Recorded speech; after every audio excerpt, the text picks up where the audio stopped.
Well, Real Talkers, good morning. Ryan Jesperson here with you on a bit of a different morning today. As you can see, a different setup for this morning's show as I'm coming to you live from our living room in our home. And this is the first time that we've done anything like this. Samuel G. Brooks, the technical producer of this show, is working wonders behind the scenes to ensure that we were able to come to you this morning.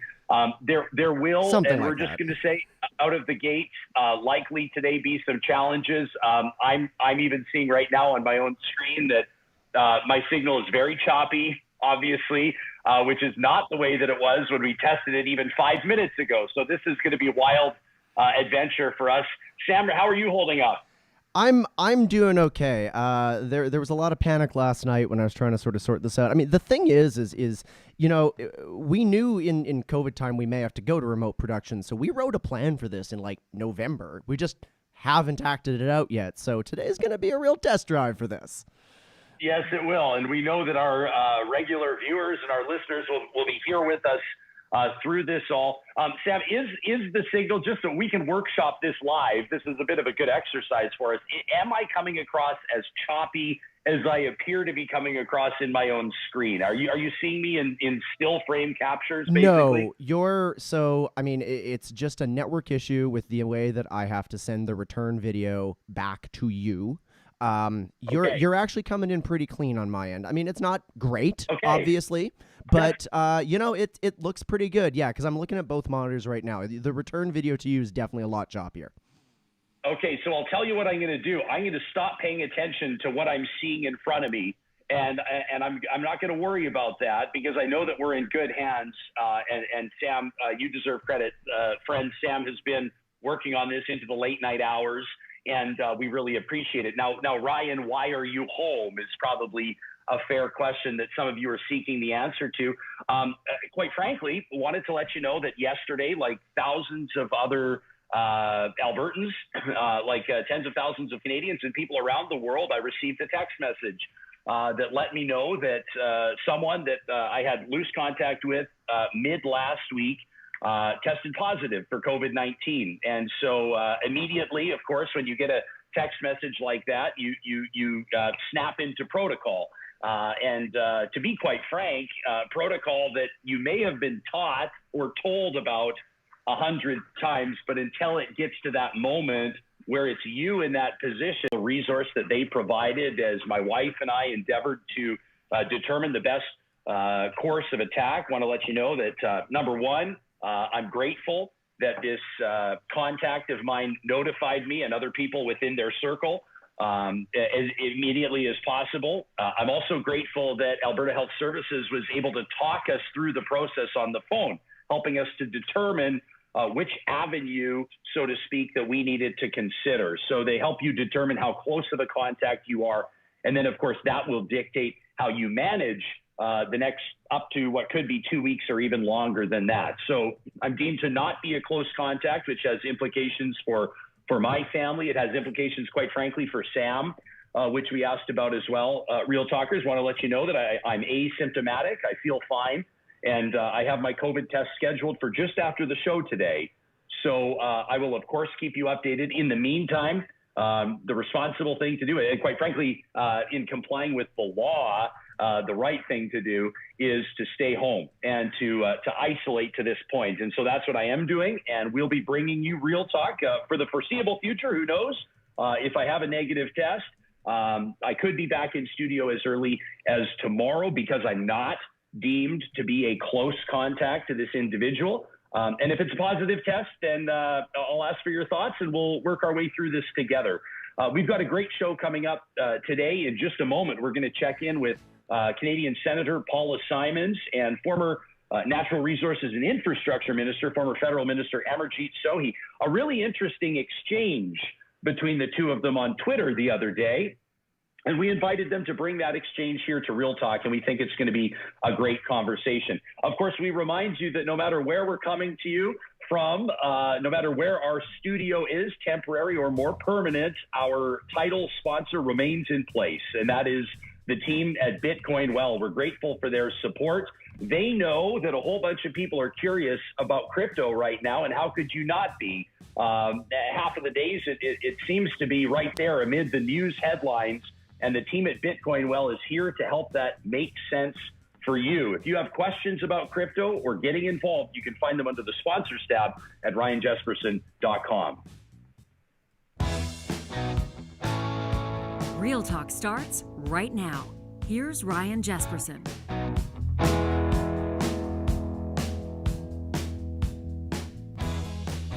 Well, as we were saying, over the weekend, some troubling demonstrations, including in the city of Edmonton, as these anti-lockdown rallies continue to roll out. We've seen them across the province of Alberta last weekend. We saw them at Calgary's Chinook Centre Mall just this past weekend here in Alberta's capital city, culminating or winding up at the Alberta legislature. Now, here's the thing. A lot of these demonstrators were carrying signs with what may be considered offensive, even anti-Semitic slogans. There were racist and hate groups represented by way of patches on vests, undeniably, at this gathering. And then, of course, there were the tiki torches, the symbolism that has come for many people to represent everything wrong, which led to the Charlottesville rally a number of years ago, which led to the storming of the U.S. Capitol building on January 6th. And, of course, some of the racist sentiments that have been somewhat pervasive through the United States and around the world. It prompted two notable Albertans to speak out against this, but not necessarily along the same lines. And we're grateful that they both agreed to join us this morning. Senator Paula Simons, former federal minister Amarjeet Sohi. A warm welcome to the both of you, and thanks for making time for us this morning on Real Talk. Glad to be here, Ryan. This is my return trip, so I'm very excited to be back for a second time. Yeah, and I think Amarjeet actually has bragging rights, Senator, because this is his third. So, I mean, I don't know. All right, so we already detect some bias in the host. All right. Yeah, that's right. Well, listen, nice to see you, Ryan, and nice to see you, Paula. I hope that I can still call you Paula. We're friends, and yes. Well, I mean, I yes. feel kind of awkward to call you Senator, but honorable Senator and my good friend Paula. Thank you. Nice to see you. Good to see you too, Amarjeet. Yeah.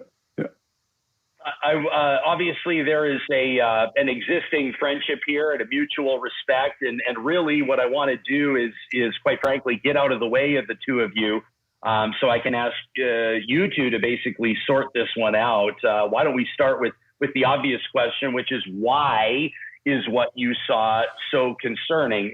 Senator, maybe we'll go with you first. What was your immediate reaction when you saw this demonstration, including some of the visuals we described over the weekend? Well, it's interesting, Ryan, because I think this is a time when people finally said the quiet part out loud. I think there's always been a subtext of racism, white supremacy to these movements. But I think this time it wasn't something that was being whispered about. It was something that was, out loud, up front.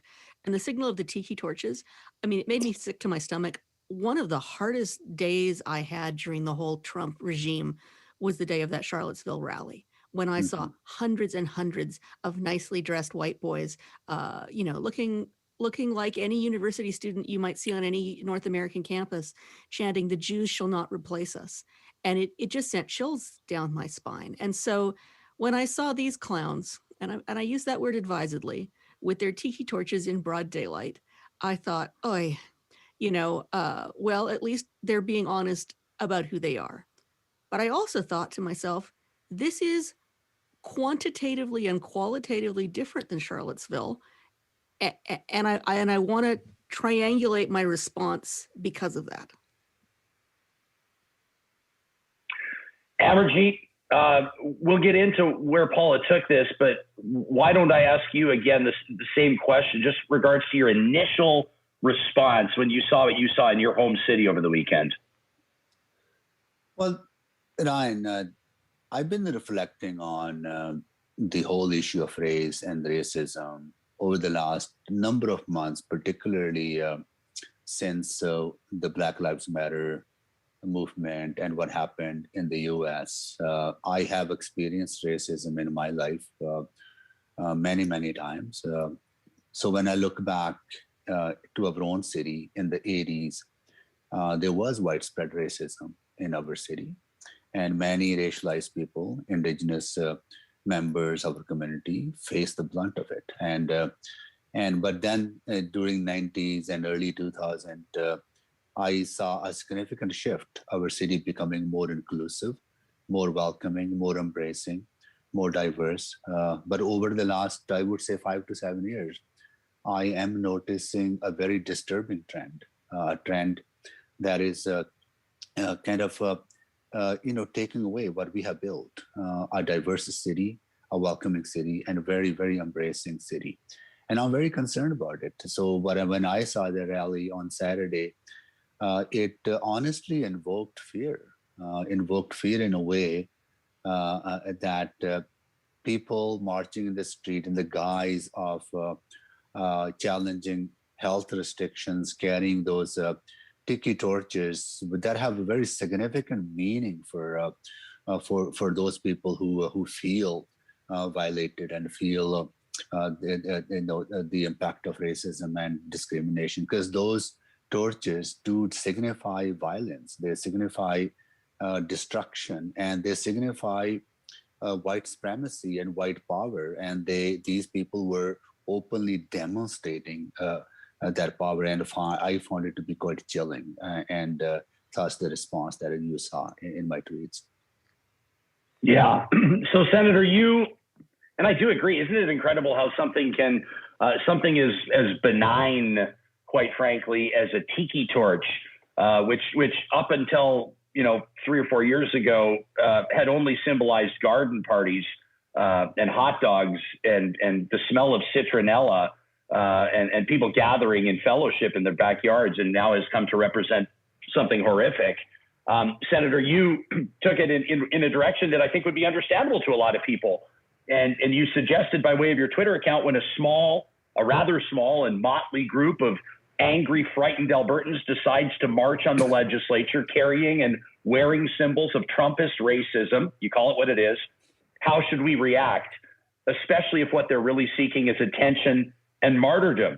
You suggested that rather than giving oxygen to a tiny rump of misguided would-be martyrs, rather than letting them define Alberta, you say this morning, I want to turn the conversation to how we shape, sustain, and celebrate the courageous, welcoming, multicultural Alberta the rest of us know and love. Not to call it sweeping it under the rug, but you encouraged people to divert their focus and to focus on the positives. What was the thinking there? This is a question I've been wrestling with my entire professional career. I started work as a journalist at a time when Jim Keegstra was making headlines, when Terry Long and the Aryan Nation and the KKK were burning crosses in Provost and trying to blow up the Jewish Community Center in Calgary. And this was a debate we would often have in the newsrooms that I worked in. How much attention do we give these people when really what they're craving is attention? And I was remembering this morning that when I was a chase producer at CBC Radio and directing the CBC morning show, I once chased down Jim Keegstra first thing in the morning right after a Supreme Court ruling involving his case and put him live on the air with a very good host. But, lots of my Jewish friends and relations said to me afterwards, how could you give Jim Keegstra time on the air? And at the time, I argued that, he was a newsmaker. This was an important Alberta news story. Today, I don't think I would have done that. I don't think I would have given him any platform or any attention. And I think there is a concern because as we dig down, it seems that the leaders of this march in Edmonton were mostly from Calgary. I'd question how many actual Edmontonians took part in this event. And I think there is a danger. I know this as a parent and a pet owner. Sometimes people behave badly for the currency of our attention. And I'm not saying that we should ignore the problem of white supremacy and racism. We absolutely shouldn't. But I think we can tackle that problem without putting a spotlight on a very small group of people who are not representative, I don't think, of the larger community. So, Amarjeet, you respond to Paula and you say, I respectfully disagree. You tweet this out over the weekend. You say this is not an isolated incident. Racist rallies and attacks are becoming more common. The accumulative effect is frightening, even for someone like me who has seen worse in life. On a side note, I'm not sure many people know about, I mean, I know some people do, but about your history as a political prisoner, and we can get into that. I mean, you've seen a lot that's not always part of the public discourse. You go on to say, please see things from a Black or Indigenous person of color's perspective. Was there something initially about your friend, Senator Simon's tweet that right away jumped out and you said, I've got to respond to this, because you knew people would pay close attention when you spoke out against it? Yeah, and also I love Amarjeet, and I don't want him to be mad at me. But you know, I mean, and it did catch me short, because of course I think of myself not as a practicing Jew, but as a person of Jewish descent. I've certainly been targeted by anti-Semitism, you know, all my professional life. But I can walk down the streets of Edmonton and be reasonably sure that no one is going to attack me. Well, they might attack me because they don't like my politics, but they're not going to attack me because I read as white. You know, I come replete with all the white privilege that implies. Yeah. And, you know, and Amarjeet's tweet reminded me that just in the last few weeks and months, we've seen brazen, disgusting attacks on Muslim women of color who were wearing hijab and who were targeted just because of what they were wearing, just because they come from a religious and racial minority. And it pained me to think that, you know, I don't want people to think that I'm so blinded by my white privilege. And I don't want to be blinded by my white privilege to not see the larger implications. You know, I think it's well known, I admire Paula Simon's work. I actually feel honored that I can call her a friend, someone who stood with me during very difficult times when I was trying to tell my story of imprisonment and violation that I felt, and the torture and the isolation and confinement that I went through, and reached out to Paula and seeking her advice on how I can convey that very painful chapter of my life. And I admire her work in anti-racism area, and how she has profiled some of the most difficult cases facing Indigenous children in care. So it was not in any way, questioning her commitment to anti-racism work. I think where I differed with you, Paula, is this cumulative impact, and I see this more and more now. I feel it more and more. I am a pretty resilient person. I don't react to racism in a way that is knee-jerk reaction. What I am noticing is that the historic nature and systemic nature of racism that has afflicted our communities for decades and centuries has not been questioned to the level that we need to question it. We haven't really dug deeper into that painful chapter. And it was reminded during Black Lives Matter and Indigenous Lives Matter and George Floyd's murder, and Chief, from Fort McMurray, Adam Allen, who's a good friend of mine, being brutally beaten up by the RCMP. And those images and the images that we saw on Saturday are interconnected in a way that they portray dehumanization of racialized communities and Indigenous communities, and they exercise power, historical power over those communities. So that is why I feel that I would agree with you if these were kind of one-off incidents, and if they were not part of a trend, then it's okay to ignore them. But this is becoming a wider problem, and we need to take it head on. Still don't think. I think we have to be careful not to blow out of proportion one very small gathering of very disaffected people, you know, mostly from Calgary, who came up here on purpose to get attention.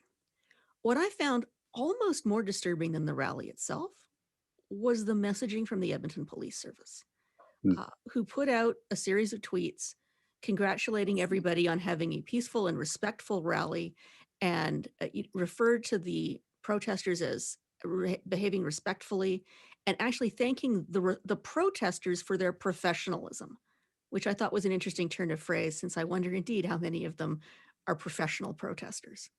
And then it emerged that 4 police officers were injured in the course of that rally. I mean, physically injured, and that a number of others have had to now go on to self-isolation for COVID because, they were in such close proximity to people who refused to wear masks.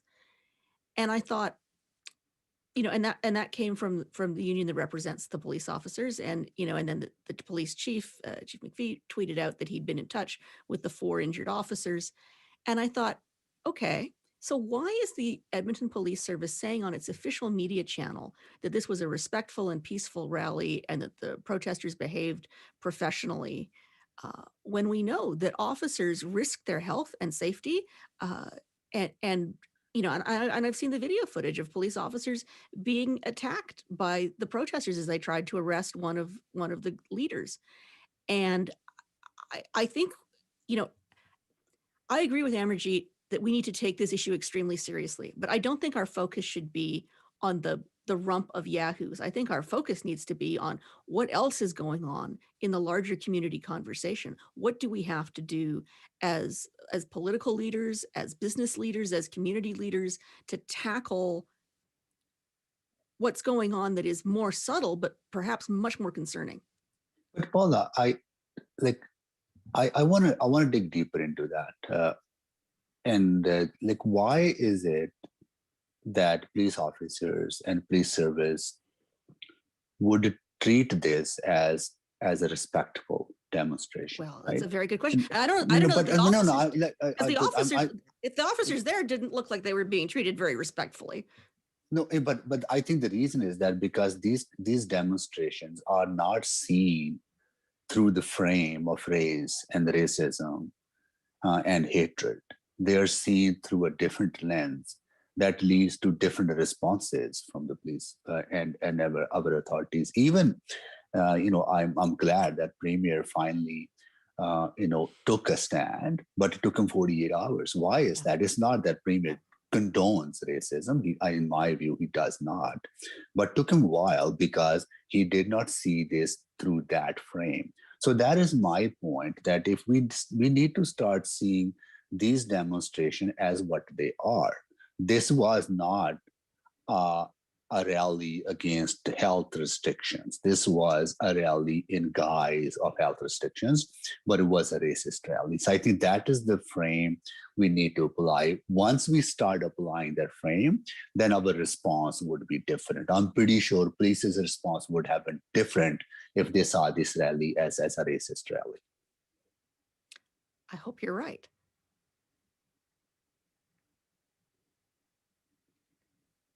Oops, Ryan, should we carry on this, Ryan, among ourselves? Ryan's on mute. I think this is an excellent opportunity, Amarjeet. You and I can just take over. I'm always poking fun at our guests that find themselves on mute, and here I've muted myself. The show. I want to. Hey, this is a great conversation. Let me say, behind the scenes, Sam Brooks doing an amazing job. I've just switched from Skype over to Zoom to get back to you all here. But I've been keeping an eye the entire time on what Real Talkers are saying on our live YouTube feed. Fatima says the problem with what the senator said earlier is that it can isolate people of color in the moment. It can make us feel alone and ignored. Jillian says, growing up in Quebec, we'd hear about the KKK and cross burnings in Alberta. And I thought Alberta was backwards, and I never would have considered moving here as a young graduate. Young Canadians are seeing this now. James says we need to acknowledge that these groups are much larger than is being played up right now. They have national networks of support. Let's get to some real talk here on what the appropriate response is and what needs to be done here. I am not a person that believes that you wait. I'm going to have this conversation with Danielle Smith yesterday. She says, well, we're talking about, well, there haven't been these massive outbreaks at churches. So what's the problem? And I said, I don't think you wait until there's a massive outbreak. In so many ways, as I don't think that you wait to address what we saw in the United States or what we see around the world, certainly not limited to there. until the Alberta legislature building is stormed. And people may suggest that that's hyperbole or that I'm being outrageous, but hey, we're starting to see these things play out. So let me ask you first, Amarjeet, what does leadership look like now at a level, at a premier's level, at a mayor's level, at a community leader's level? And what about for every single one of us? I also mentioned in my subsequent tweet, Ryan, that cities like ours are competing at a world stage for talent, for investment, and we want to attract the best people to move into our city. And if we're perceived to be trending toward a society, a city that's becoming less tolerant, that hurts our efforts, and that hurts our economy, and that's our efforts to diversify and opportunities for Edmontonians. Right? I think, I think one thing that I found concerning from Paula's tweet was knowing her well and knowing that she's one of the strongest allies of racialized and Indigenous communities, and she has always spoken up against racism and discrimination. But this thinking that we can ignore or we should ignore these demonstrations, in some way, it's not that her intent was, but it justifies that we can stay quiet about them. I think it justifies that it's okay, these are yahoos, vast majority of Albertans and Edmontonians, which are, absolutely embracing, and they are not racist at all. But you need them as your allies, and you need them to speak up. But when we brand these racist people as yahoos, then it gives us the justification to remain silent, right? And I think that is concerning for me in a way that we need to build more support. We need to build more allies. We need to raise awareness among Edmontonians how damaging racism is, that it tarnishes the image of vast majority of us who embrace diversity, who embrace inclusion, and we are on a path to becoming anti-racist. Yeah, I mean, and I want to say, I guess in my own defense, that after those initial tweets that Ryan read, what I did was I tweeted out a series of people of color in Alberta, Yes. some from Edmonton, some from other parts of the province. And I said, talking about these people, let's talk about these extraordinary leaders in our community. And so I tweeted out an interview I'd done with Alika Lafontaine, who's an Indigenous physician from Grand Prairie, who talked really movingly about his own challenges as a physician trying to convince rural Albertans of the importance of masks and vaccines. And it was a really important conversation. I tweeted out a conversation I had with Yasmin Abulaban from the University of Alberta, talking about how multiculturalism was created in Alberta and is an Alberta policy. And, I tweeted out Aaron Paquette, who's a Edmonton City Councillor, who Amarjeet knows, who is an Indigenous artist and writer, as well as a city councillor, talking about, how we have reconciliation in our community. I tweeted out Barry Morishita, who's a Japanese Canadian, his grandparents and his father was born in a Japanese internment camp. Now he's the mayor of Brooks, which is arguably the most multicultural city in the province, talking about how you make an inclusive community. So what I wanted to do was to give platform and voice to those leaders in our community. And there were, a bunch of other ones. I'm not going to enumerate them all, but my response was to say, let's talk about the people who are on the front lines doing this work, because the anti-racism work is absolutely essential. It has to happen through our elementary schools and our high schools and our universities and our community groups. And it isn't just something that mayors and city councilors and cabinet ministers and premiers and senators have to deal with. It is something that everybody needs to be conscious of, whether they're a hospital administrator or they're running, a Rotary Service Club. I mean, how do we build an inclusive community that plays to our extraordinary strengths? I would like to think that these hate rallies that we're seeing are the last death throes of people who know that their time has passed. I mean, one of the reasons I think that they are so angry is that they can see that they have lost the argument. And I think it's important that we look at the way that we are policing and doing, you know, undercover intelligence work with the very serious, violent hate groups. But I think the more, I guess where I want to see the emphasis is on reaching out to the 99% of other Albertans to teach them to be those allies that Amarjeet needs them to be, and that we all need them to be. And I don't disagree with you, Paula, and I really admire the story you highlighted, and many of them are my personal friends, and they're doing phenomenal work. And we need to amplify those stories and make sure that that Edmontonians hear their experiences and their contributions and how they are involved. So absolutely, I agree with you, and I often feel the similar way that you feel that we need to ignore some of these racist incidents. And I think I would continue to agree with you if I did not see a trend. Right? What I'm concerned about is that I'm seeing a trend. Another thing I think I would differ is that racism is not dying. It's not withering away. It is the ugly head of racism is rising. And we saw that in the U.S. We see that in our institutions.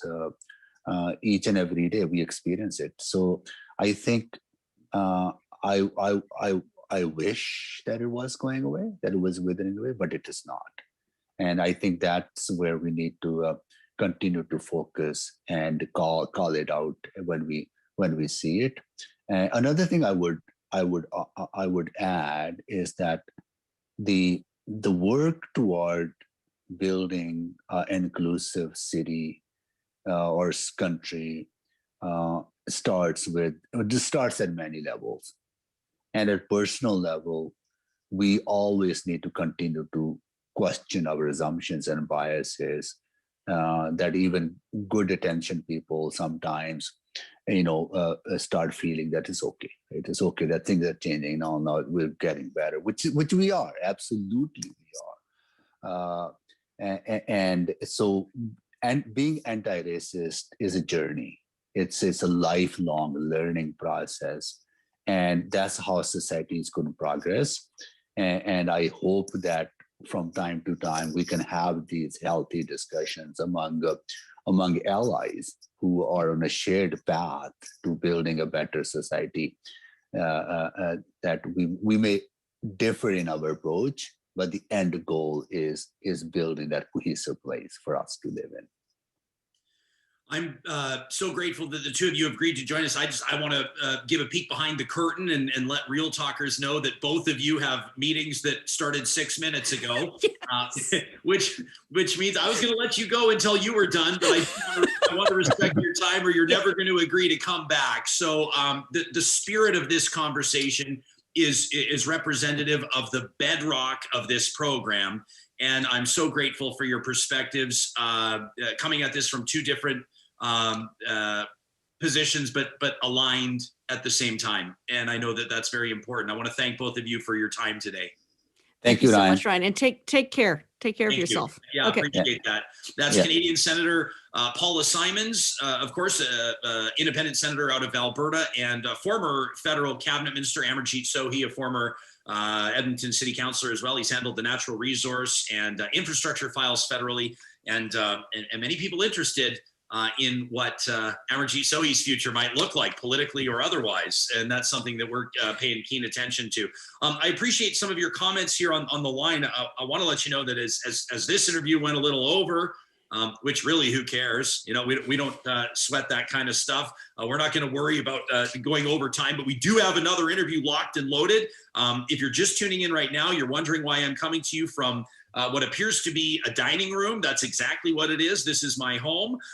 Sam Brooks is doing an amazing job right now, keeping the show going from our studio as I'm awaiting the results of a COVID-19 test after a contact of mine tested positive. I was notified that just yesterday. I'm feeling fine. I'm asymptomatic, but of course we're going to observe everything that Alberta Health Services asks us to do. I want to get to a couple of your comments before we move on, and I'll give Sam the heads up here that we're going to skip the 9 o'clock newscast.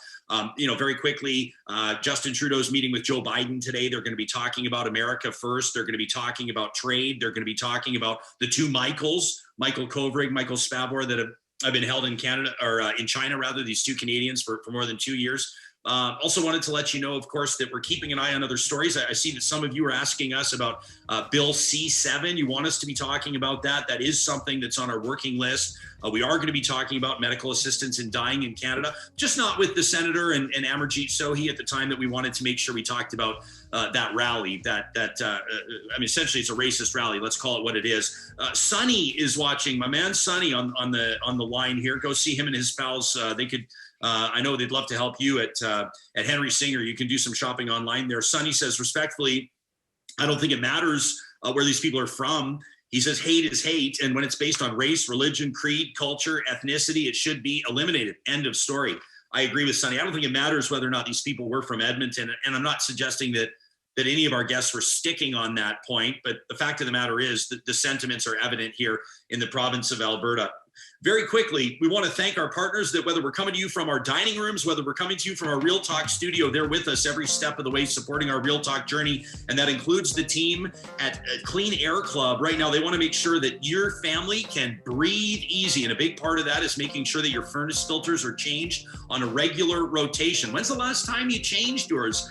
Have you ever changed yours? Check out cleanairclub.ca. You let them know the size of the furnace filter you need. They drop them off right at your front door. You save money and you can breathe easy with cleanairclub.ca. The team at Friesen Brothers is super excited for March 5th. That's when they're opening the doors on their 15th Alberta location, a beautiful store in South Edmonton, just off Rabbit Hill Road. The Anthony Henday there. Friesen Brothers for more than 60 years has been supporting Alberta producers. It's why you'll find all the Alberta proteins, including Alberta beef, Alberta veg, anytime they can get fresh produce from this province. Even Alberta milled flour in their famous sourdough at Friesen Brothers, Alberta grown, Alberta owned. All right, now this is a painful exercise. When we start talking budgets, we know it can hurt, but I'm excited to welcome these two individuals that at thenext30.ca have issued a challenge. As a matter of fact, it's very similar to the challenge we've issued you with our question of the week. And that is, quite simply, how would you balance the budget? It's a real pleasure to welcome two friends of the program to Real Talk. An economist, well-known out of the University of Calgary, Dr. Trevor Tombe, and the president and founder of Insight Marketing, Ted Kouri. Gentlemen, welcome to the show, and thanks for making time for us. Great to be here. Thanks for having us. You bet. Hi, Ryan. Yeah, hey, Ted. Appreciate your patience, both of you hanging out in the bullpen while we wrap things up with Amarjeet and Paula. Let's hit the ground running on this. Ted, it goes without saying, I want to ask you, why is it important to go through an exercise of balancing the budget? But how are you approaching this one at thenext30.ca? Why do you think the citizen engagement is so important this time around? Well, yeah, budget's a tough topic, as you led off with. And I think it's important that people, one, have information and context about it. Sometimes it gets talked about, I think, in ways that make it sound more complicated than it needs to be. There's, some fundamental options that are out there that I think people can explore. So at the Next 30, we've created this tool with Trevor's help to let people play around with it, experiment, see what the options are, see what they like, see what they don't like. I think it's typically budgets bring up topics that are unpopular, whether that's, raising taxes or cutting costs. And I think people in Alberta need to have those conversations. And so we're looking forward to hearing from lots of people on it, getting different ideas and bringing some new perspective potentially to the table. Okay, so Dr. Tombe, I wasn't going to kick off this interview without having undergone the exercise myself. So you've issued us the challenge, and by the way, it's very well done, on how we would address a $10 billion deficit. And I want to let you know I was able to get the deficit down to 1.9 billion. I was able to find 8.1 billion in savings, which I'm pretty okay with. And I think I've done it in a way that could be generally palatable. Of course, some people are going to hate the measures that I took. Before maybe I get into what I did and the levers that I pulled and the decisions I made, everyone's will be different. Why don't we talk about 10 billion? Why 10 billion?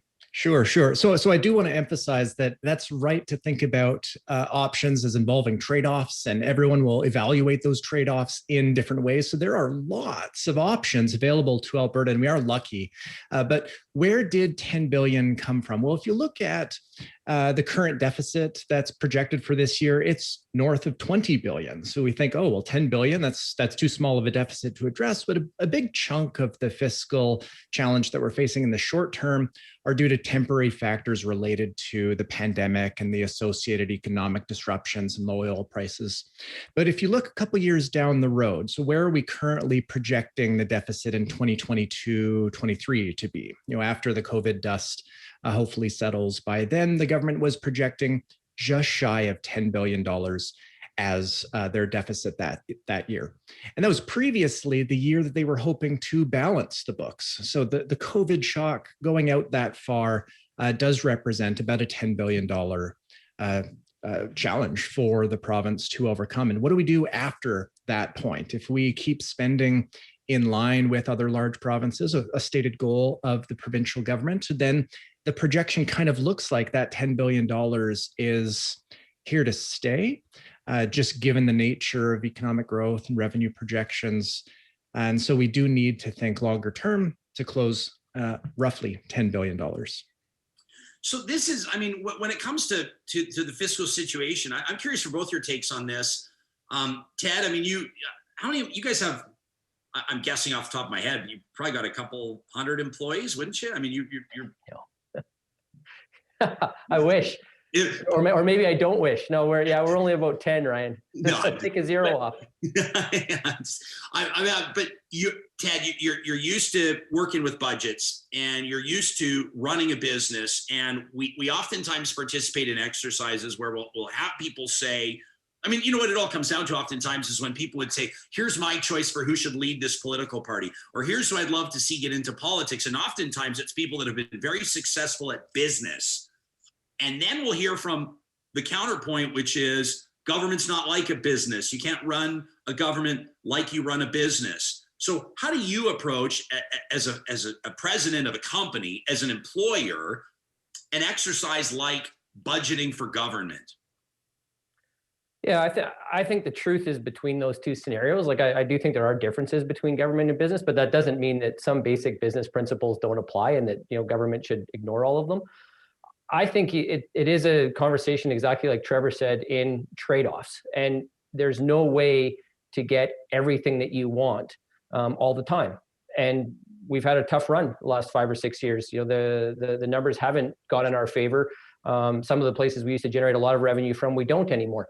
And I think we can't be naive to that conversation. So I think you've got to look at what are some of those trade-offs. And that means uncomfortable conversations potentially around how do we raise more revenue and how do we potentially decrease some of our costs. And I don't think there's anything wrong with that. I think organizations, you ask like what it feels like to be a business owner, that's a conversation we have in our organization monthly, certainly every year when we prepare our budget. I don't think there's anything wrong with being uncomfortable. I don't think there's anything wrong with having to make trade-offs.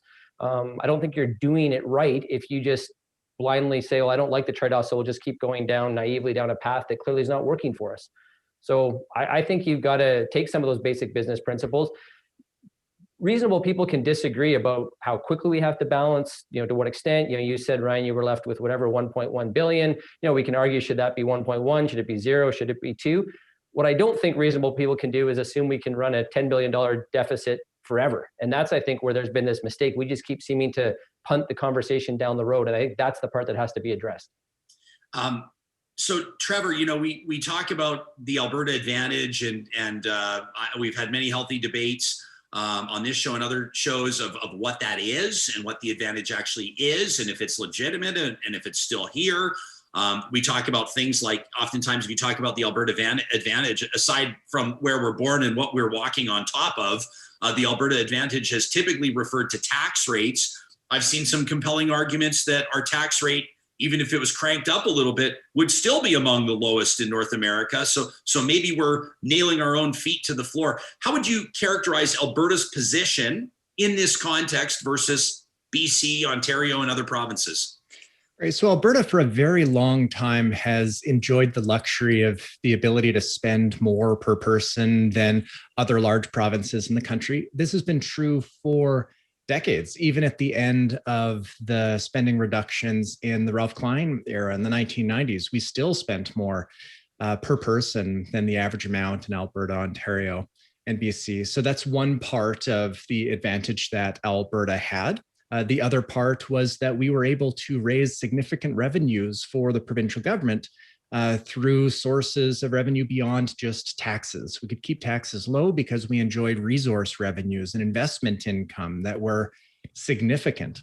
Even in the mid 1980s, really rough time for Don Getty, stretching in through to the 1990s, resource revenues still accounted for about 20% of every dollar raised by the Alberta government. But here we are today in a situation where resource revenues are accounting for basically 10% over the past few years and projected to remain about that level for the next couple of years. We've never seen a situation today where, we've never seen a situation in Alberta where resource revenues have accounted for so persistently a small share of the budget as this since the late 1940s, in fact. So that Alberta advantage of low tax rates, high spending levels, that's something that we're having a really difficult time maintaining right now. But just focused on taxes, we're about 1/3 below the national average. If you look across all tax rates that provincial governments raise, we're significantly lower than elsewhere. A big chunk of that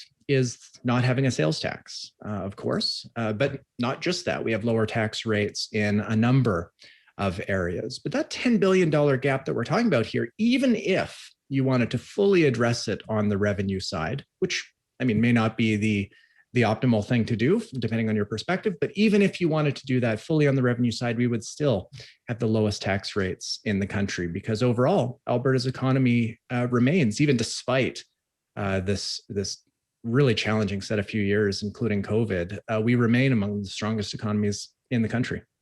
And I think there's a couple of things worth pointing out here as well.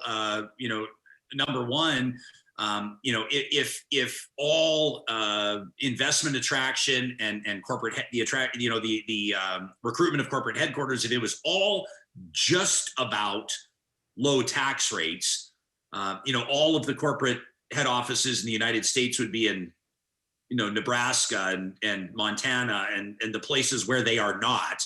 So that's not the only determining factor. And number two, Alberta would have the lowest tax rate by 30% or 20% or 15% or 10% is still the lowest. And even if it was tied for the lowest, it's still the lowest.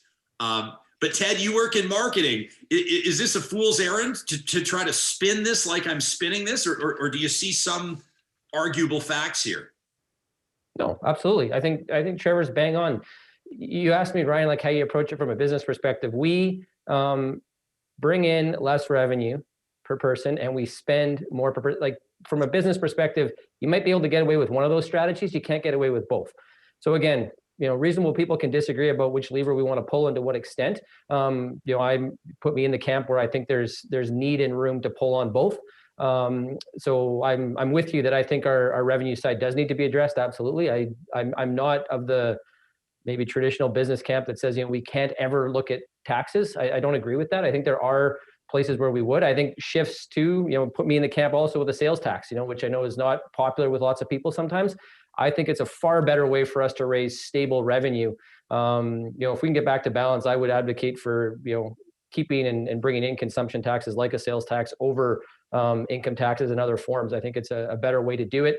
It's more predictable, allows us to budget and plan better. I think it's more, you can see it easier. I think as a consumer, you understand where your choices are going and all of those things. So if your question is, am I against the revenue side? Absolutely not. I am against the notion that we should only solve this on the revenue side. I don't see why we would turn a blind eye to the idea that, as Trevor's point, we've spent more than everyone else for a long time. I don't know that that's okay either. So I think this is take a look at both sides and find the right approach. So I think it might be kind of fun to get into this, and I'm seeing that Real Talkers are doing this as well. They're going to the next30.ca while we're talking, and they're participating in the exercise. I love this. One of our viewers, let me scroll back here to find out who it was. So someone says, "Hey, listen, I just came up with a $3 billion surplus." So we might want to put Real Talkers on the file here. That's William. He says, and I didn't even have to add healthcare premiums to do it. Here's how I found $8 billion, Ted and Trevor, and I'm curious for your assessment of this. Everybody's going to approach this differently. I've been on the record in past saying that if I was calling the shots, if I was the premier, I would introduce a provincial sales tax. And I would ensure that Albertans had on a personal side, a flat tax, which I know that not everybody loves, but that to me is the trade-off for the sales tax. And so I would bring in a 5% PST. I would not touch personal income tax. I would hand the doctors, the physicians, a 5% pay cut because that's what they put on the table. They have offered to take a 5% pay cut. I would accept it. I'm pushing the corporate income tax back up to 10% from 8%, which is where the NDP had it. It's where the UCP dropped it. And I would reintroduce, and I know it's not popular to some people, but I think we need a reality check. I would introduce healthcare premiums, reintroduce them without, in other words, with forgiveness, if you want, with eligibility for people to abstain based on income levels and other circumstances. Dr. Tombe, how did I do? I don't see you twisting your face too much. Well, I'm not going to nitpick the choices that you make there. I think that's a reasonable portfolio that one could defend. I think personally, I really just look to two tools, and one is the carbon tax. If we bring that back from the federal government, that's a significant source of revenue for the provincial government off of a tax that already exists. It's just all of the revenue is being distributed by the federal government to individuals in the form of rebates. We can bring that back, shrink the rebates down to a genuinely low income targeted one structured like BC. And then once we ramp up to $170 per ton, that's about $5 billion or so to the provincial government. So that plus a sales tax over the long term, coupled with spending restraints. So absolutely bringing spending per person down to the average of the other large provinces. That right there is also enough to really close the gap. So lots of different options here. I think that what's key is that we actually make choices and recognize that we have a fiscal challenge ahead of us. And we haven't done that for years. I mean, none of this is a critique on the current government specifically. I mean, past premiers and past governments have enjoyed royalty revenues, and past governments that didn't enjoy them, like the former NDP government, all of their path to balance relied on rising resource revenues. They needed $12.3 billion by 2023 to balance under their plan. So we need to move away from hoping and gambling that resource revenues will rise to save the day.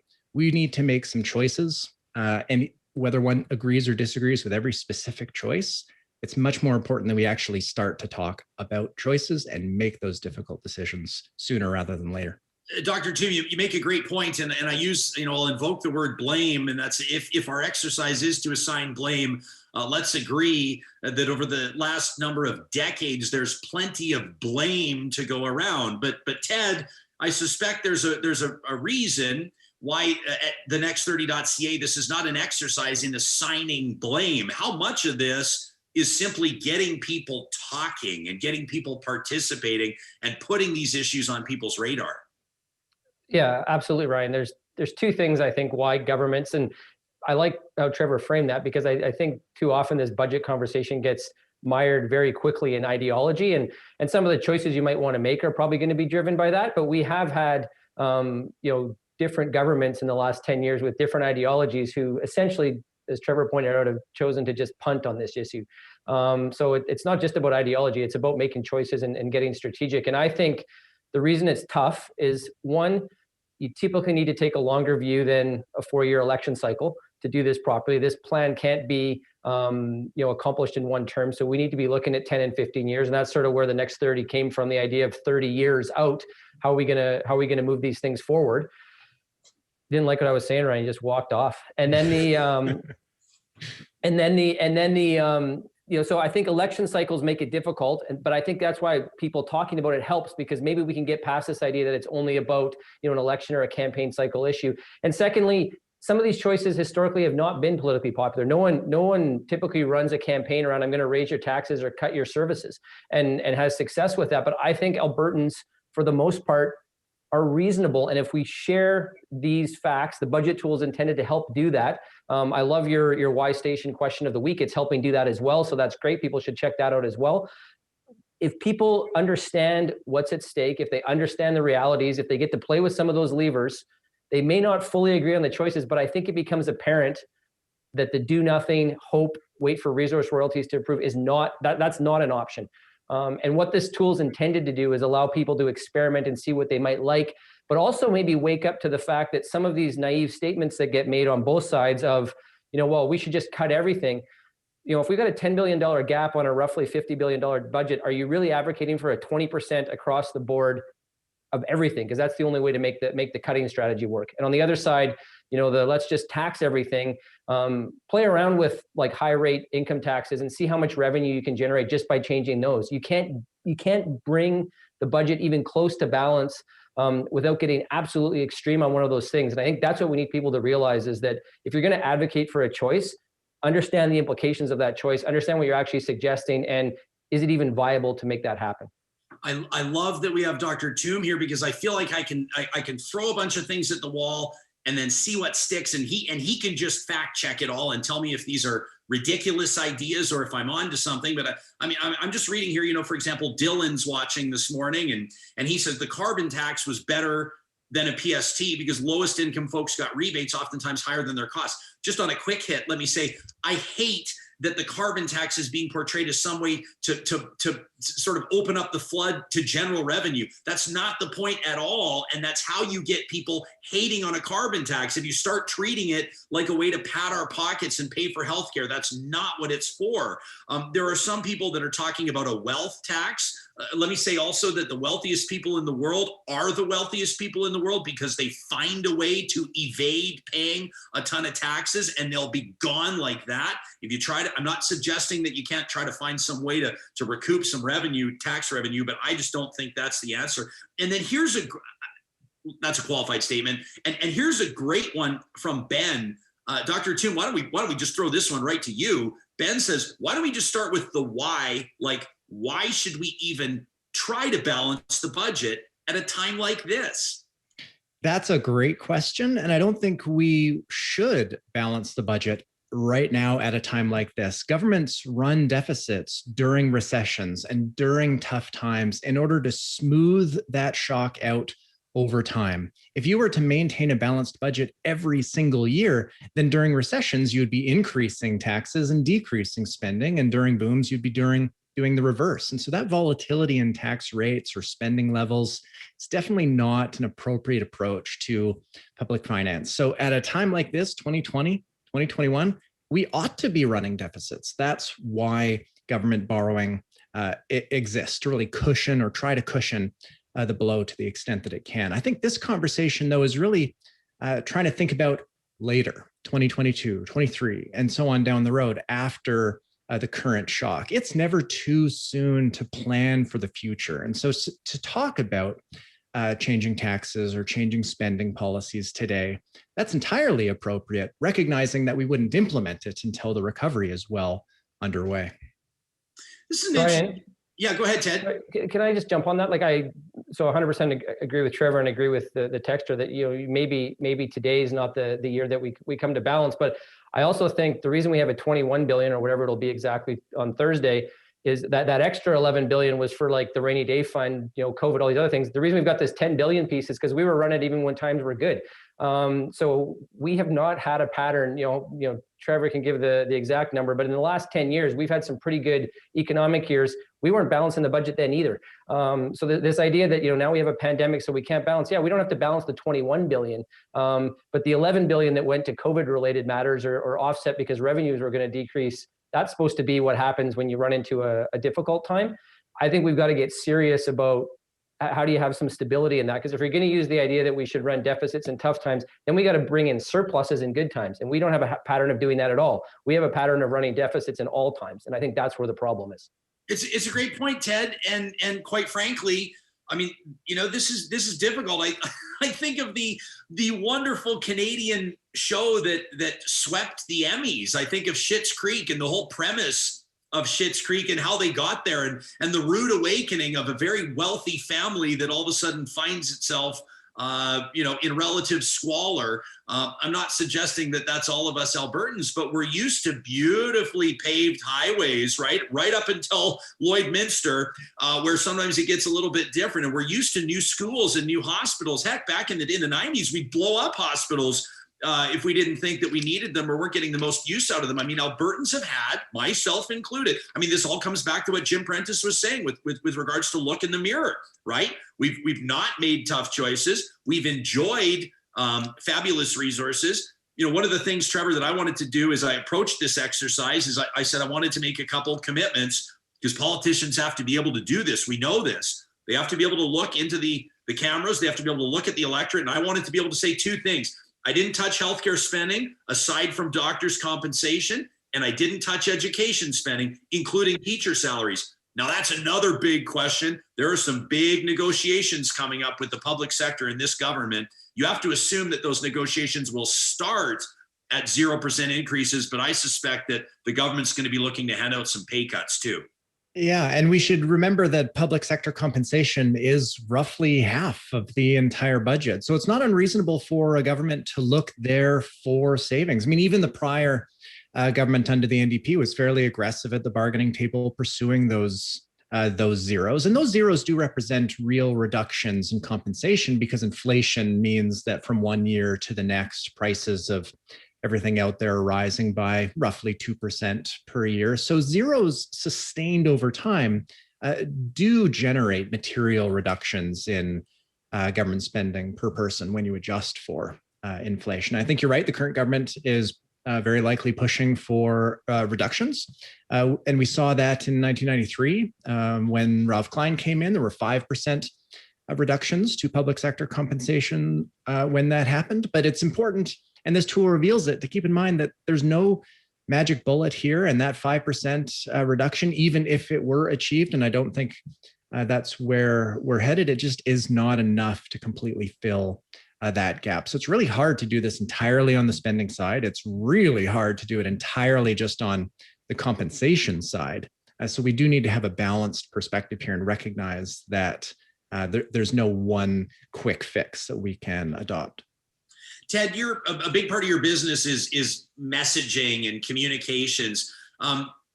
Politicians across the board are guilty of this, but the fact is, Jason Kenney's premier right now, he has set in stone, it appears to me, some foundational principles that will not allow him, number one, to be the Alberta premier that introduces a sales tax, forever in history remembered. I don't think Jason Kenney wants to be that guy.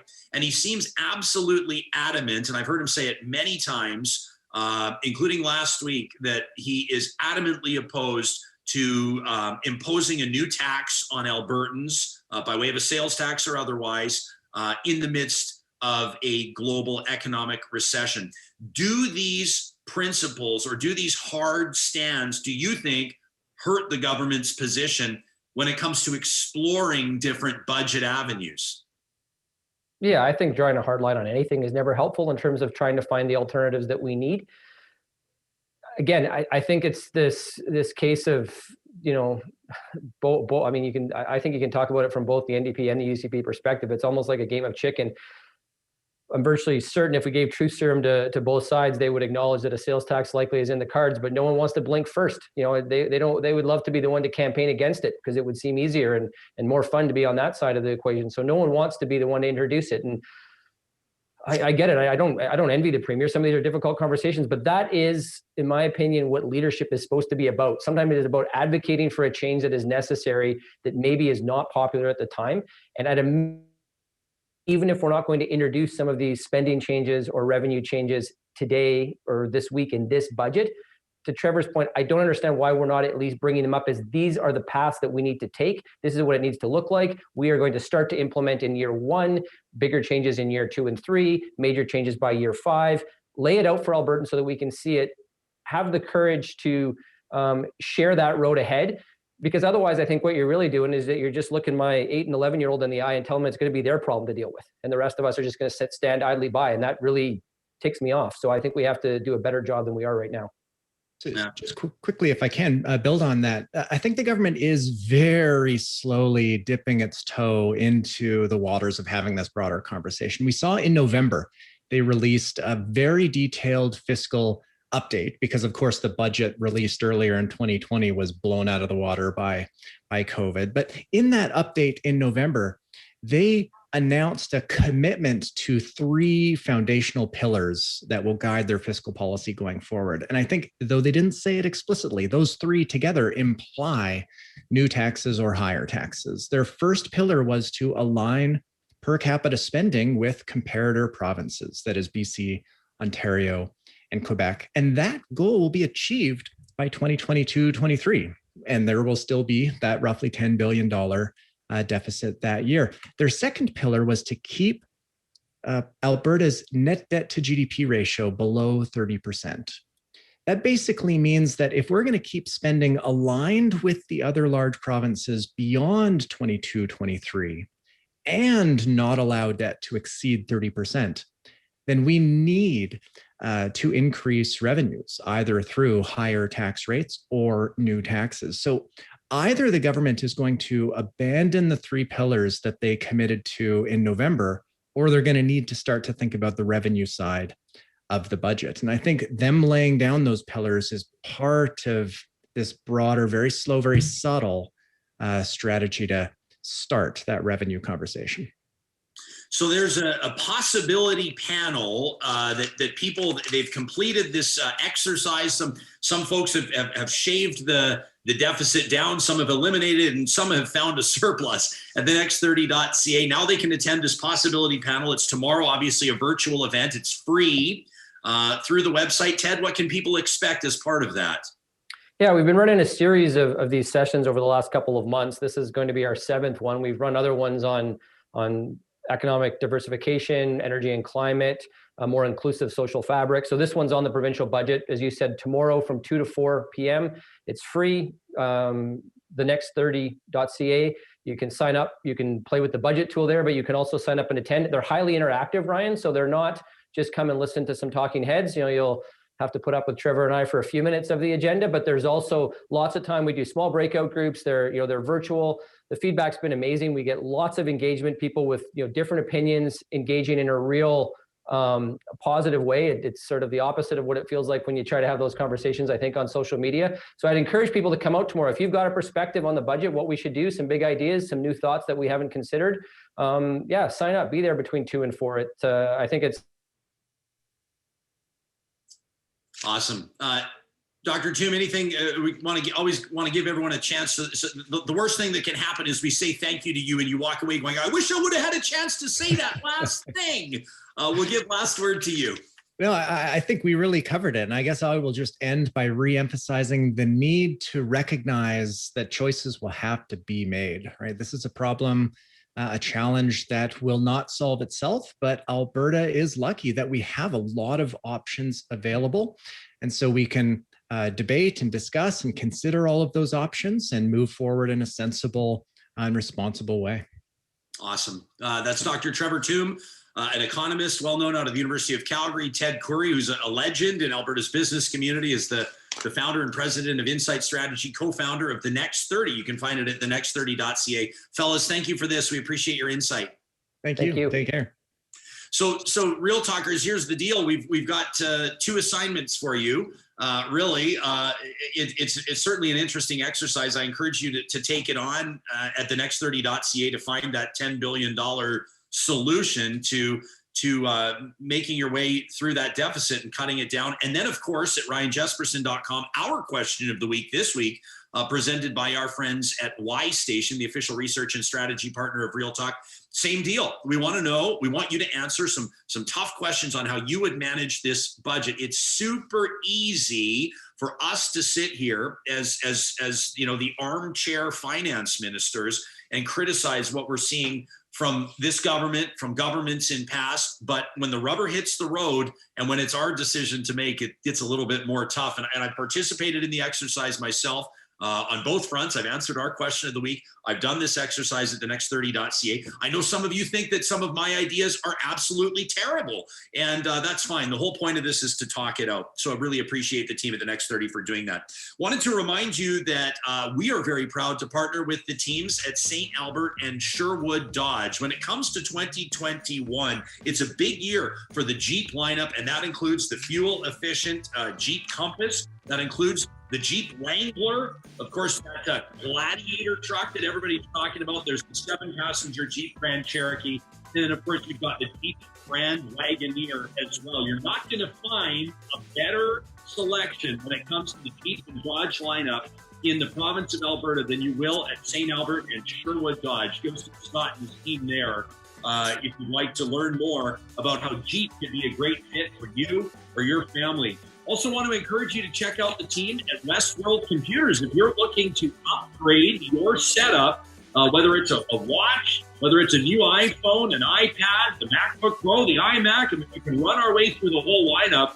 The reason that I'm able to list them off that quickly is because I just picture what we're using in the Real Talk studio on a daily basis. Daryl and his team have ensured us. There's Samuel G. Brooks making it all happen. Buddy, I'm missing you this morning. I know we're talking about Westworld. Let me wrap up quickly and then we'll check in with Sam. The team at Westworld has been in business for more than 40 years, helping families and businesses find their solutions. And you can go see them just off Mayfield Road, of course, right here in the capital city of Alberta, Edmonton, Alberta. If you're just tuning in right now, I'm at home because of a contact that tested positive for COVID. I'm waiting on my test today at 11 o'clock. I feel great. Thank you all for your encouragement. I'm feeling fine, but we want to do this the right way, of course, obviously. And so I'm isolating until I'm able to secure a negative test. Sam has been co-piloting this thing, and when it comes to overcoming technical challenges, there's been a few bumps in the road, Sam, but I think you are nailing it this morning, pal. How are you feeling? I'm a lot calmer now. So when we first signed on, I will be absolutely transparent with our viewers. We had you on Skype. We had our guests on Zoom.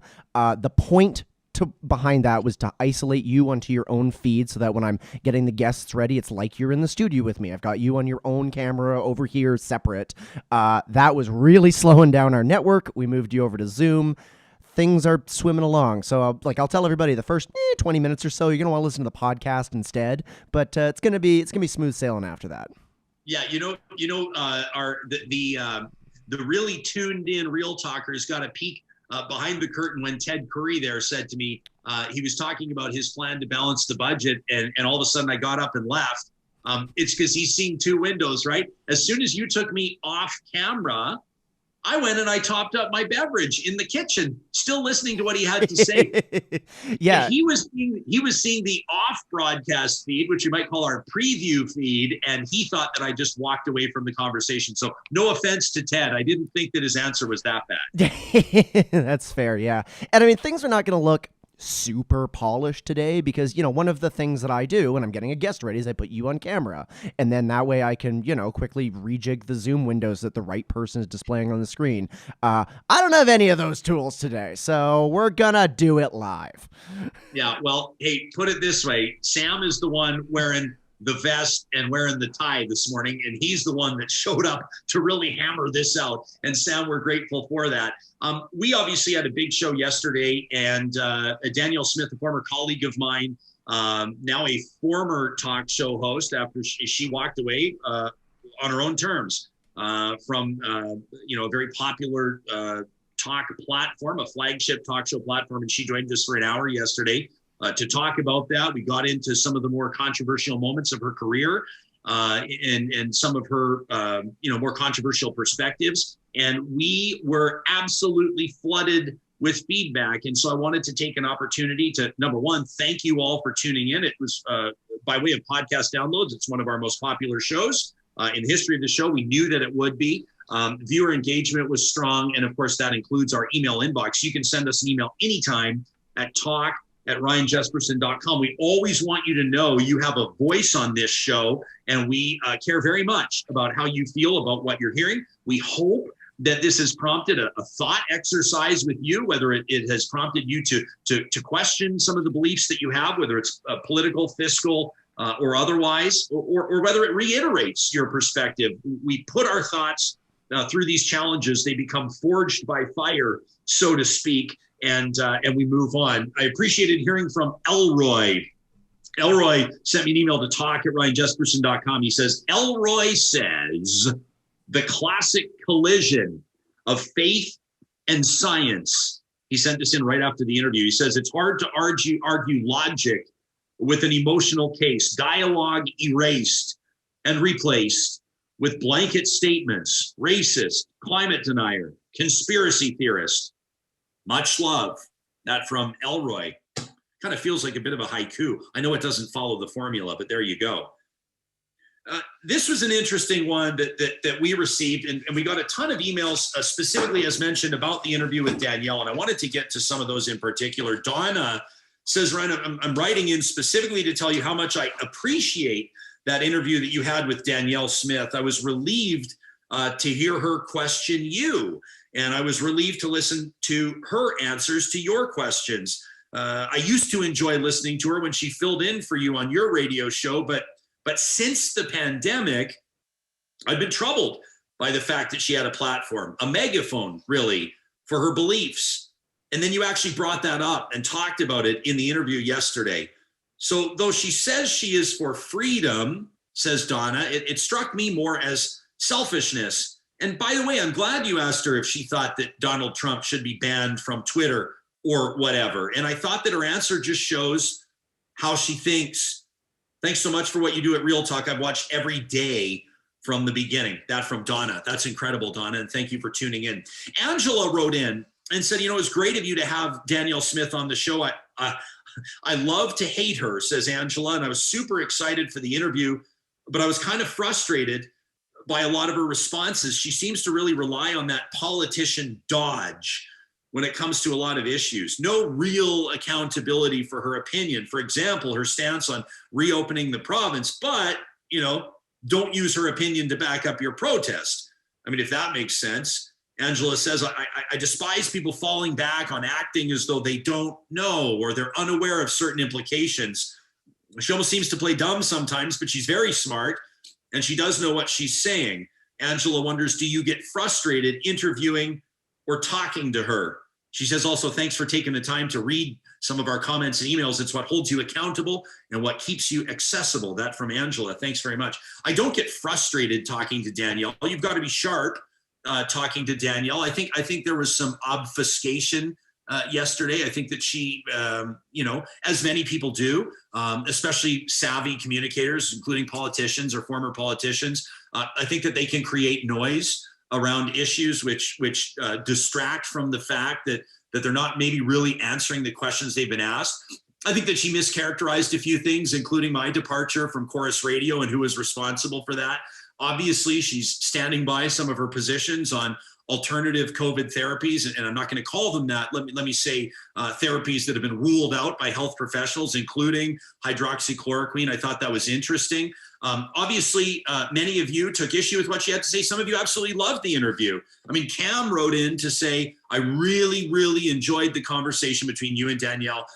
I couldn't help but think that she and you, Ryan, would be perfect for a more focused conversation every Monday. Cam says you talked about those meet in the middle Mondays. Responsible, respectful, one-on-one debate on controversial issues is really hard to come by these days. Cam says, I really am enjoying Real Talk's continuing evolution. That's a great way to put it, Cam. That's what we're doing. We're continually evolving this show, and I appreciate you phrasing in that way.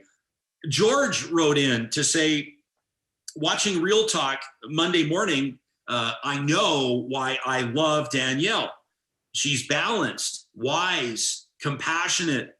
She was not raised in a Christian home, and she defends the pastor at Grace Life Church about his principles and our right to worship and how government is circumventing our rights. You, Ryan, on the other hand, raised in a Christian home, seemingly go out of your way to criticize the principles that your family holds dearly. Not sure how you can rationalize this with the way you were raised.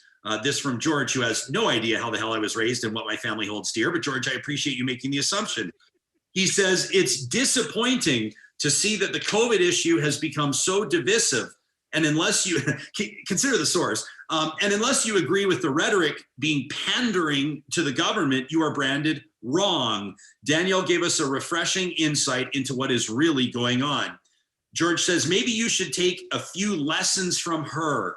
And I think there'd be a whole lot more respect for you. As usual, you bring her on, make nice, and then bang, start to crucify her because she doesn't agree with you. That from George. This one from Bruce, who says, Ryan, Monday was my first time tuning into your show. Danielle Smith recommended it. I can't say I'm a believer in your opinions, but let's give it time. Bruce says, I'm disappointed in your views on COVID lockdowns. Maybe when all the scary hype disappears and we start counting the deaths in comparison to destroyed businesses and huge federal deficits, we can begin to have real open discussions. Bruce says, scientists or medical experts do not speak to our destroyed economy or to the many other negative effects of lockdowns, such as suicides and other issues. Hell, science and medical fear pundits get paid. These people are not the ones on wage subsidies. Bring on open dialogue, says Bruce, but reduce the COVID fear-mongering. That from Bruce. I want to respond to a couple of the things that Bruce says. I mean, calling COVID or a pandemic scary hype is obviously just totally ignorant. When he talks about start counting the deaths in comparisons to destroyed businesses, let's do that. Let's talk about 500,000 Americans dead.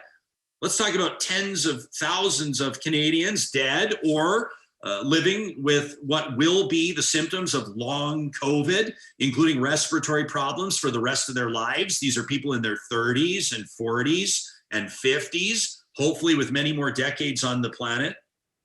Let's talk about the fact that the suicide rate is actually down over this past year than it has been over the past 5 years, which, while every death by suicide is obviously tragic, somewhat of a good news story. In a way, suicides are down. Now, do we know why? We'll continue to rely on the expertise and the observations of mental health professionals. We're still in this one. We're still in the trenches, but statistics show that suicides are down. And I think that approaching something like health management of a pandemic based on the business realities is ignorant. Now, we have talked many times about how we need to find a balance between preserving the health or protecting the health of the population and protecting the health of the economy. And that's a constant exercise that I'm sure we've talked about dozens of times in the relative infancy of this show. Angie wrote in to say, Ryan, thanks for having Danielle Smith on your show on Monday. It was a great interview, although your comment about her and tiki torches hurt her. I'm sure. That from Angie. I'll touch on that in a minute.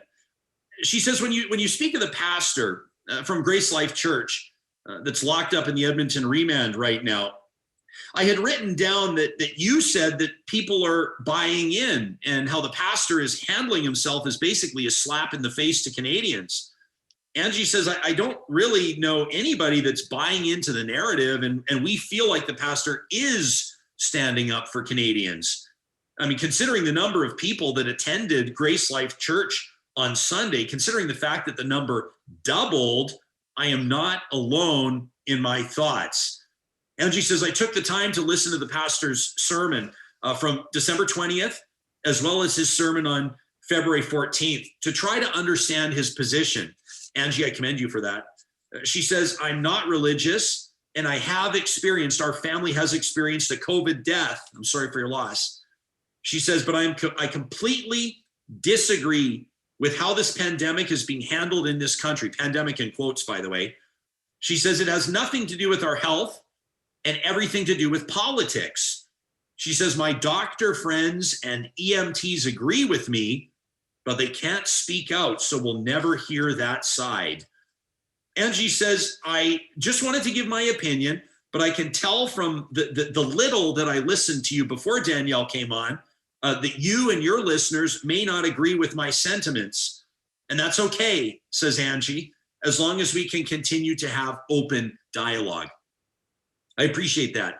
I also want to reiterate that my listeners or real talkers do not simply align with one perspective. And I can tell you this with confidence because of what we see on our hashtag RealTalkRJ, from what we see from responses from you, the more than 1,000 of you every single week that go to ryanjesperson.com and that fill out our question of the week. We do have diverse perspectives here. We have people that vote for different political parties. We have people from different ethnic and religious backgrounds, from different age demographics. And that's what makes, in my mind, for healthy discussion when it comes to community. Angie did talk about my talk of tiki torches and how she perceives that it hurt Danielle. And that was one of the comments or the questions that Danielle really pushed back on yesterday when I said to her, you know, that this anti-lockdown rally, and I'm paraphrasing what I said. You can watch the full interview, of course, by subscribing to our YouTube channel. If you subscribe to our podcast, if you're listening to our podcast while you're walking your dog, while you're doing the dishes, while you're making dinner, while you're working away, thank you for that. You can listen to the interview in its entirety.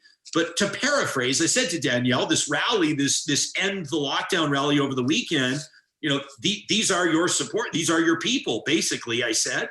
And I said, and we see representation there from groups like Proud Boys and others. And does it concern you? I said, we see tiki torches, you know, that has come to symbolize unabashed racism. We talked to Amarjeet Sohi and Senator Paula Simons about that earlier this morning. Does that concern you?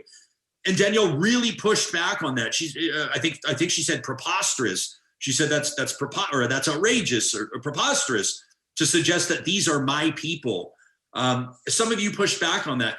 I stand by the statement. I am not saying that I think Danielle Smith has a Proud Boys vest hanging in her closet. Obviously not. I know Danielle better than that personally to even suggest that. But it is no secret. I mean, Danielle Smith is hosting this event, or did host. I'm trying to remember if it was last night or it's coming up. But this week, hosted an event sponsored by these groups. You know, she's talking to Drew Barnes, the End the Lockdown Caucus, these anti-lockdown rallies. They're bringing on retired Lieutenant Colonel David Redmond, who we had on our show a couple of weeks ago, and then had him fact-checked by a panel of physicians. We also spoke to Drew Barnes on the show because we're not afraid of these conversations, because we promise you we will have these conversations. We will seek to understand. We will have meaningful dialogue. But Danielle is literally hosting an event for people advocating to end the lockdown. So I stand by my comment that I think that it's safe to suggest, and I circled back to clarify in the interview when she pushed back, which I was a slight bit surprised at how vociferously she pushed back. My comment to her was, if you were to poll people there at that rally, or if you were to poll people arguing to end the lockdown and ask them if they were to listen, 6 months ago, if they were listening to AM radio, were they listening to Danielle Smith or Ryan Jesperson? I would suggest that the majority of people there would be listening to Danielle Smith. And I think that's about as safe a statement. If they were to choose between her show or my show, I think that's about as safe a statement as I could make. The point of the question was to imply or suggest that she has an understanding of what makes these folks tick. These folks find, I think, alignment in some of her principles on things like freedom. She told us yesterday the reason why she doesn't think she's cut out for talk radio right now, the reason why she thinks she's, quote, unelectable is because, quote, she loves her freedom too much. And that on the surface is what these rallies purport to be all about. And that was the question that I asked. Angie, I really appreciate your email. You know, friends, you can send us an email anytime. Again, talk@ryanjesperson.com, or you just go to our website, ryanjesperson.com. You look in the top right-hand corner and you click Talk to Us. And that's a great resource for us as we attempt, of course, to ensure that what you want to hear and what you think is important are issues that we reflect on our broadcast. We're going to meet a remarkable real talker in just a moment. This is the type of individual that does things that I wouldn't even wish upon my worst enemy. There are marathons, which even the word marathon evokes a physical response. And then there are ultra marathons. And we're going to find ultra marathoners scoff at marathoners. Ultra marathoners are the real deal. And we're going to meet one in just a moment. But before we do, I wanted to remind you all that we're so grateful to be partnering up with teams like Park Power. Park Power has been in business in the province of Alberta coming up on 10 years, and they make a remarkable commitment to their fellow Albertans that they're going to take 10% of their profits every year and plug them back into the community. That's how they support nonprofits, and it's what makes us so proud to partner with them. I love this message from Kouri from Grand Prairie. He reached out to us. He said, I just wanted to let you know our household signed up for Park Power. We're looking forward to a switch that employs all staff local to Alberta and gives back to the community. Plus, they support Real Talk.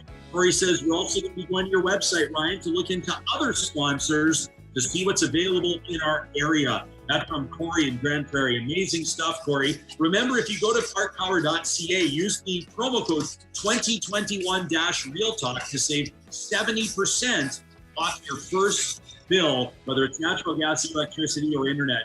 We're also very proud to be partnered up with the team at Eden Landscaping. You can check out landscapeedmonton.ca for more on what they're doing. Hey, we know that 2021 is maybe going to mirror 2020 when it comes to how we're spending our summers. Relatively distant, not a lot of big traveling. So why not take maybe some of the money you've got squirreled away for a vacation and invest into your own backyard?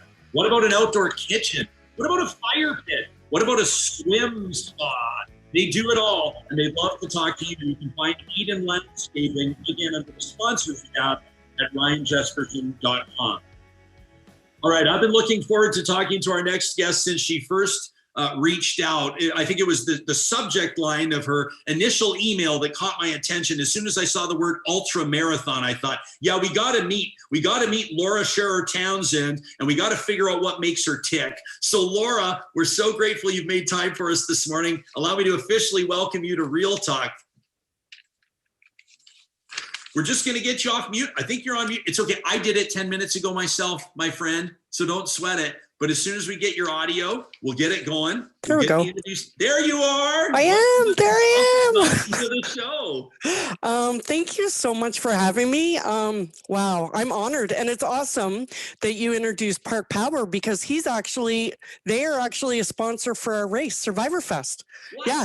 Whenever I listen to your show, I'm always like, they're a sponsor for Survivor Fest. They're a sponsor for Survivor Fest. So, when you surround yourself by good people, great things happen. So, yeah, it's okay. Let me but say, the one sponsor we don't have is Bitcoin and Wells. Or no, there's no and, right? But I'm thinking, come on, Adam O'Brien. Come on. Racers, we don't make much money. How about a little prize money for the top females and males racing at our race? Come on, Adam. Show us the money. She's been on the show for 45 seconds and she's already calling out the title sponsor. I love it. Laura, before we go and I wouldn't actually be surprised if they step up, but that's not for me to say. Laura, I want to pick your brain. I want to hear about ultra marathons. I use this as a compliment. You are a maniac because you have set this goal that is so ambitious, and I love it. But you've talked about Survivor Fest, so why don't we set the scene by understanding what Survivor Fest is all about and how you got to this point in your personal life? So Survivor Fest is a timed running event. It's an annual event where we raise money for Saffron Center, hence the name Survivor Fest. And it's also a International Association of Ultra Runners bronze qualifying event, which means that athletes come to run 6 hours, 12 hours, 24 hours around our track. And some athletes are hoping to qualify for the Canadian national team or set world records or age group records around the track, because it takes place at a 400-meter track in Strathcona County. And so it's flat and fast. And yeah, last year was canceled due to COVID, but then the year before which was our first event, we raised over $3,000 for Saffron Center, and we were able to qualify 2 individuals for the 24-hour national team, the Canadian team. So they went to Ireland to represent Canada. So why does this resonate with you personally? What's your connection to Saffron Center, and why are you doing this? So I'm a survivor of sexual violence. So it was great hearing Irene last week come on and it takes a huge amount of courage to come forward and share like my story, her story, because it's a hard topic to talk about, but I'm a survivor. And so I started this mission that you were speaking about earlier. I call it my 50 Ultras Before 50 mission. I completed number 35 last week in Calgary. That I emailed you right after, and you were like, "What?" So because it was like to remind people, you ran an ultra marathon in Calgary it was like minus, what was it, minus 25? It was minus 33 with the wind chill. Minus 33, like, is that even, Yes. that's not even safe, is it? Well, there's a lot of people say it isn't. I practice a lot, like I run in everything. So I've figured out exactly what to wear, exactly what to eat. It's a practice, right? Like it's just like running 50 kilometers or an ultra marathon. It's not like you go out the door and that's what you're running.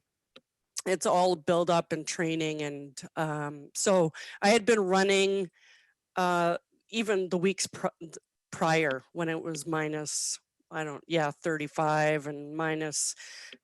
Yeah. And I've just figured out what layers of clothing to wear, what socks, all that works. And so, Laura, what ultra marathons are, what's the distance we're talking about? I mean, first of all, there's the whole running for 24 hours thing, which has immediately turned you into a celebrity with Real Talkers. Let me just read some of the comments here, because I hope you need to hear some of these.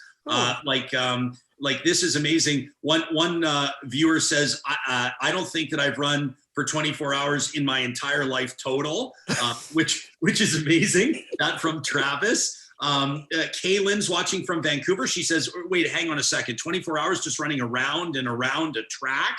That takes incredible mental stamina. What a great cause. Terry writes in just to say, hang on, running for 24 hours? So there's that. But the ultra marathon itself is that a standard distance every time? You're going to run 50 of these before you turn 50? So typically anything that's over 42.2 kilometers is considered an ultra marathon, but generally the races, the ultra marathon race distance generally starts at 50K. Then there's the 50 miler, then 100 kilometers, 100 milers, which is 160 kilometers. And now there's even events where there's 200 milers down in the States. These timed running events are actually very popular down in the States. I think because their weather is a little more conducive for timed running events.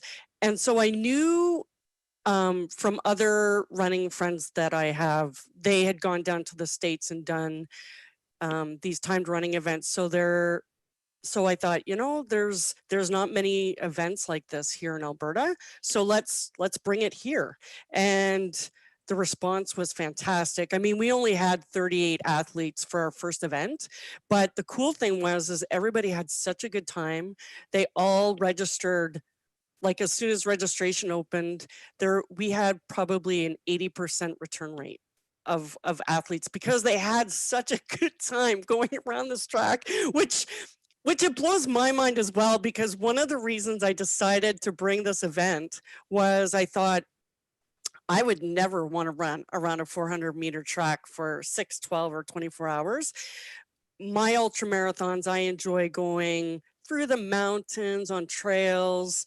The more scenery, the better. And so naturally, 400-meter track, there is no scenery and it's boring. Like I forget which listener had said, the scenery is absolutely horrid. So, yeah.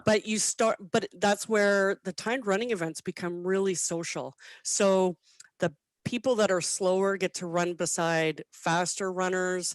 There's conversations that happen. There's a lot of bonding that happens because you're with each other for that entire time. So you see the good, the bad, the ugly. And I think you come out like I often, on our Facebook and Instagram page, I often say Survivor Fest family, because we do feel like a family after being together, in that space for that amount of time, and yeah, experiencing all that together. Well, and I would imagine that there's probably more to it than simply just overcoming the physical challenge together, than just doing the fundraising, but also coming together to address something that is one of, in my mind, I mean, one of the more devastating. How do I even put it? I mean, let me put it in the words of a viewer here, Kim, who says, "What an amazing outcome of a terrible story." Your personal experience as a survivor of sexual violence, that type of experience can, and in many cases does, completely destroy, if not lead to the end of someone's life. And let me ask you this. One of the reasons I hike for about 100K every summer with the same group of guys. And the views are great. And the exercise is great, and everybody knows how I feel about fresh lake trout. I don't need to go off on that. These are the benefits. But you know what I love, Laura, the most of it are the quiet hours by myself. We don't hike together typically. Oftentimes we're spread out over a couple of K even. And I tackle tough questions, and I wrestle with issues in my own mind, and I attempt to find resolution to things. And oftentimes they can be painful exercises. Do you find, based on your personal experience or the bigger picture of who you're helping and what you're accomplishing, that through oftentimes these 24 hours on a track, there's a lot going on between your ears? Oh yeah, for sure. And that's probably one of the reasons I love it so much. Growing up, I grew up on a farm, and even though I was physically active and on sports teams, I hated running. I just, like, when the coach would say, "Okay, we're going to go do laps before soccer practice," I would just cringe and kind of inside think to myself, why? We're going to be running through practice the entire time. But yeah, now with the distances that I run, there is, like, I used to run a lot with music. I still do a little bit and listen to a lot of podcasts, but there's a lot of runs where I just go running by myself without anything between, like, listening, like you said, and with my brain between my ears, right? And a lot of great ideas come to me. But yes, a lot of processing, and a lot of who I am today has come from the trails and the runs that I've done. A lot of times it's with friends, but a lot of times it's been by myself. Like, again, these timed running events, when I first thought about it, I thought, oh man, there's no way I'd want to do that, because I actually look forward to, so in these ultra runs, they have aid stations like 5 to 7 kilometers apart. So between those aid stations, you're running by yourself. And sometimes you meet a friend or two, but a lot of times you're running solo. And so when you get to these aid stations, like, I get a lot of energy because there's people there, there's food, there's drink, they're excited to see you. And so then you leave and you've got this, like, okay, I've got energy to get to the next aid station. But then there's this quiet lull where you're looking around at the views, listening to the birds, and like you described, you're with yourself and your thoughts and memories of past, and it's incredible. Like, I firmly believe the world would be a better place if we all ran. Did I think this 20 years ago? No, but now I do. I'm a complete, like, believer, and sometimes runners will talk about this being our church because it is very spiritual in some ways. Yeah, that's my favorite John Muir quote, which is, what is it? I don't want to blow it now. I think he says, I'd rather be in the, oh shoot, now I'm going to blow it. But he says something along the lines of, I'd rather be in the mountains thinking about God as opposed to sitting in church thinking about the mountains. Mm-hmm.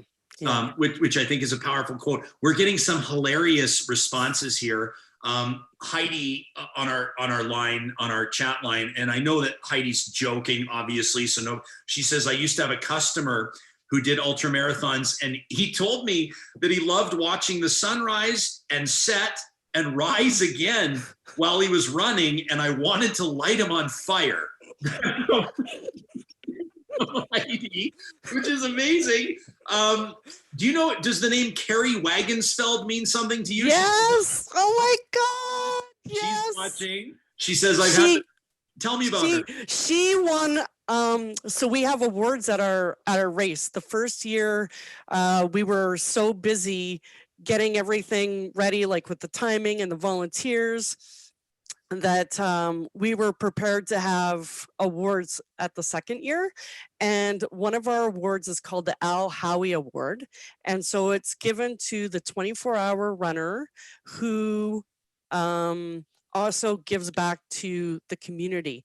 And so Carrie decided, because our race was canceled in 2020, to do her own 24-hour Survivor Fest around her campground.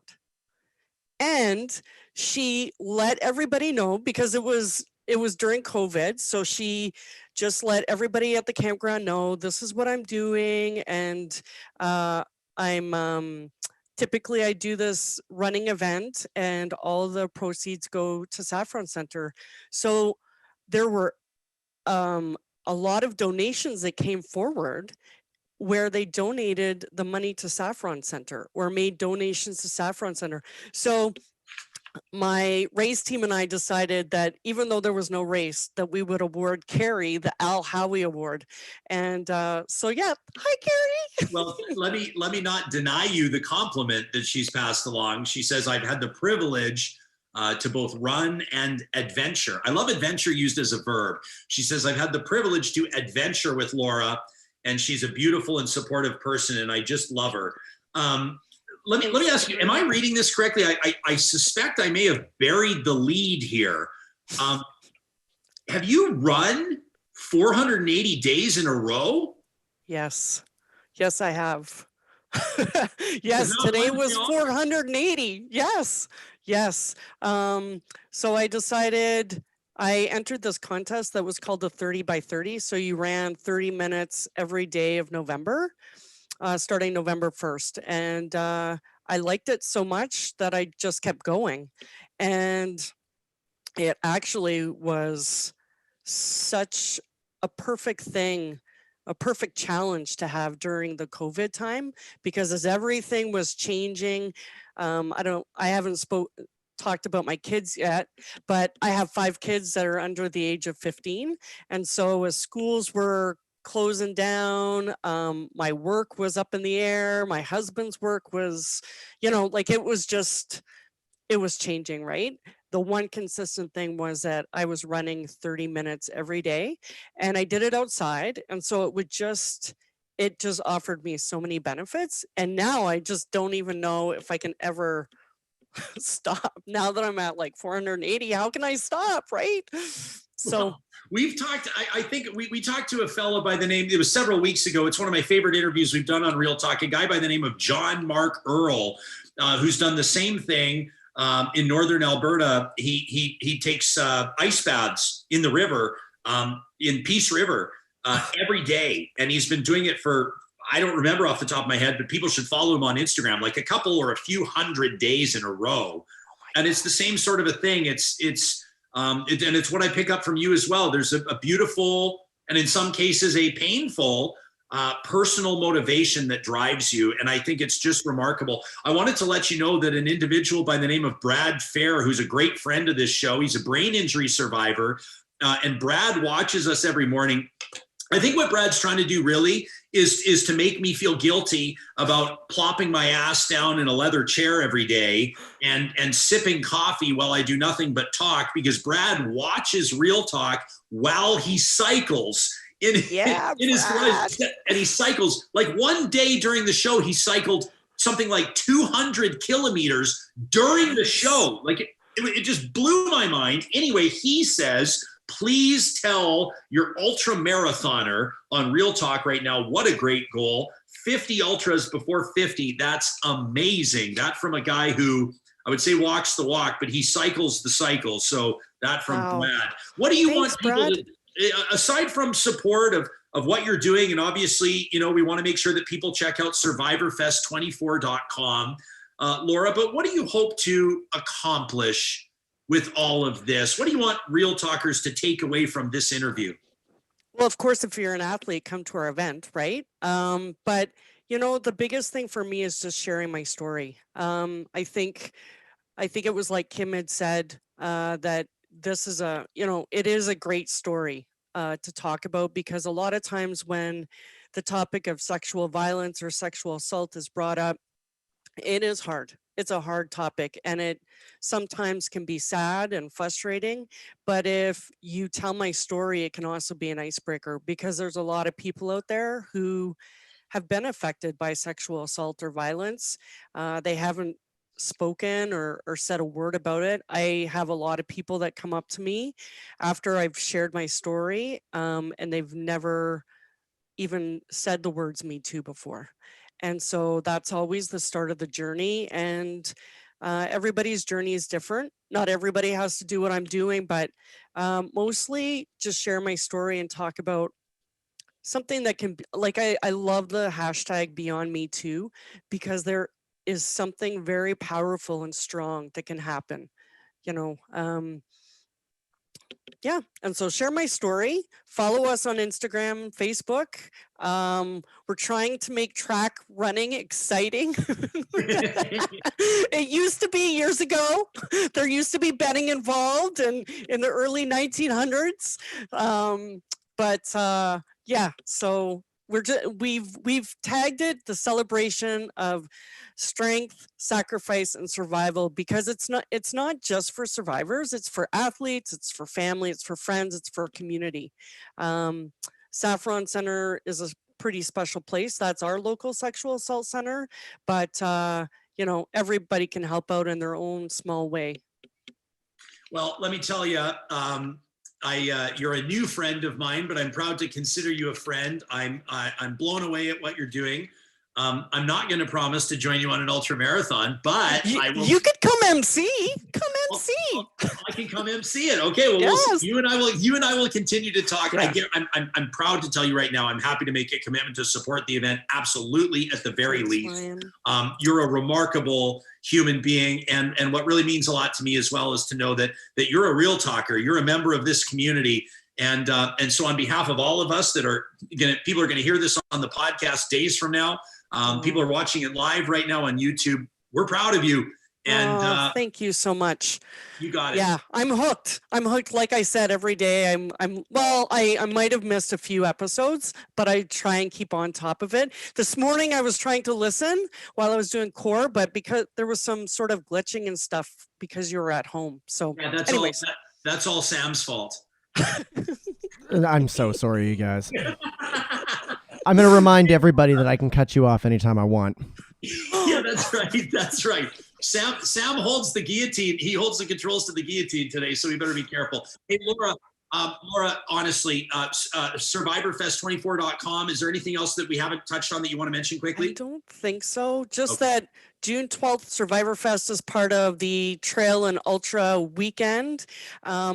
We have amazing medals that we will personalize with, I got to get this straight, epic vibe, share, double or triple slam. So if you do our event with another event, runners are absolute crazy people. So if they're looking for other events, tag it up with ours and we'll personalize your medals. You like, it's not enough? Some people are looking at this, running it for 24 hours. It's not enough? Well, and it helps support the other race directors like Sinister Sports down in Crow's Nest Pass. They've got the virtual vert, 5 Peaks. They've got a short trail race. There's a new ultra in town called the Klondike Ultra way up in Fort Assiniboine. Okay. So they've got relays, long. But if you find a 400-meter track, go around for 6 hours, this could be yours. That could be yours.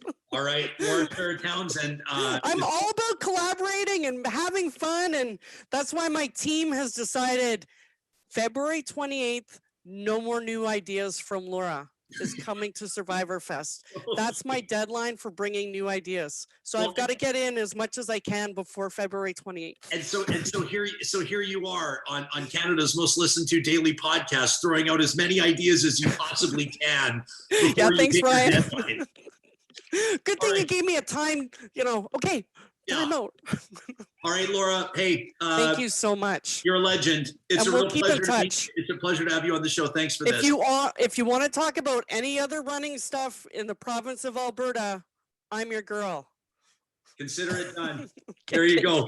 That's Laura Sherrer-Townsend, mom of 5, an entrepreneur, as she so courageously told us, a survivor of sexual violence, and just a remarkable human being. Again, I want to encourage you to check out SurvivorFest24.com.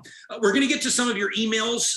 Wanted to leave some time at the end of the broadcast today, and also want to make sure that everybody knows, I mean, I think it goes without saying, Samuel G. Brooks has elevated his performance today to keep this show running like he has, and just done an amazing job of that. And so, of course, if you're just joining us right now, I'm coming to you from my house. It's because we're following protocols. Somebody that was a contact of mine last week has tested positive for COVID-19. I'm asymptomatic. I feel great, but I'm going to get my test today. And until we have test results, we're gonna do what Alberta Health Services asks us to do. So that's why I'm at home.